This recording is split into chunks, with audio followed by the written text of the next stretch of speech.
എല്ലാ വർഷവും വരാറുണ്ടോ? ഇല്ല, അങ്ങനെ എല്ലാ വർഷവും ഇല്ല. ആദ്യത്തെ വർഷമാണ്. ഇത്തവണ മംഗല്യം നടന്ന വർഷം കൂടിയാണല്ലോ. അപ്പോ കഴിഞ്ഞ മകത്തിലായിരുന്നു കല്യാണം. ഈ മകം തൊഴാനൊരു അവസരം കിട്ടിയപ്പോ തട്ടിക്കളയാൻ തോന്നിയില്ല. അതൊരു വലിയ അനുഗ്രഹമായി കണ്ടിട്ട് വന്നു. ഗോപിക എങ്ങനെ എല്ലാ വർഷവും? ഇല്ല, ഞാൻ ആദ്യമായിട്ടാണ് വരുന്നത്. ചോറ്റാനിക്കര വരാറുണ്ട്, പക്ഷെ മകത്തിന് ആദ്യമായിട്ടാണ് തോന്നി. മകൻ തൊഴുകുന്നതിന്റെ ഒരു പ്രത്യേകത തന്നെ മംഗല്യ ഭാഗ്യം ഉണ്ടാകുക, ദീർഘസുമംഗലി ഭാഗ്യം പ്രദാനം ചെയ്യുക, അങ്ങനെയൊക്കെയാണല്ലോ. അങ്ങനെയൊക്കെ ആഗ്രഹങ്ങളായിട്ടാണ്. ആഗ്രഹങ്ങളില്ലാത്ത മനുഷ്യരുണ്ടോ?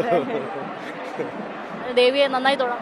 ഓ, കണ്ടു മതിയായില്ല എന്നുള്ളൊരു, അതെല്ലാവർക്കും എനിക്ക് തോന്നുന്നു, തൊഴുന്ന എല്ലാവർക്കും ഉണ്ട് തോന്നുന്നു, കണ്ടു മതിയാവാത്തത്. എനിക്ക് തോന്നുന്നു ഇതിന്റെ ഫിലോസഫി തന്നെ അതാണല്ലോ. നമ്മൾ കുറേ നേരം വെയിറ്റ് ചെയ്തിട്ട് ഒരു നിമിഷം കാണാൻ പറ്റുന്നത് തന്നെയാണല്ലോ അതിന്റെ ഒരു ഭംഗി. പക്ഷെ മനസ്സിന് ഒരുപാട് സന്തോഷം തോന്നി. എല്ലാവർക്കും വേണ്ടി പ്രാർത്ഥിച്ചു. Thank you so much.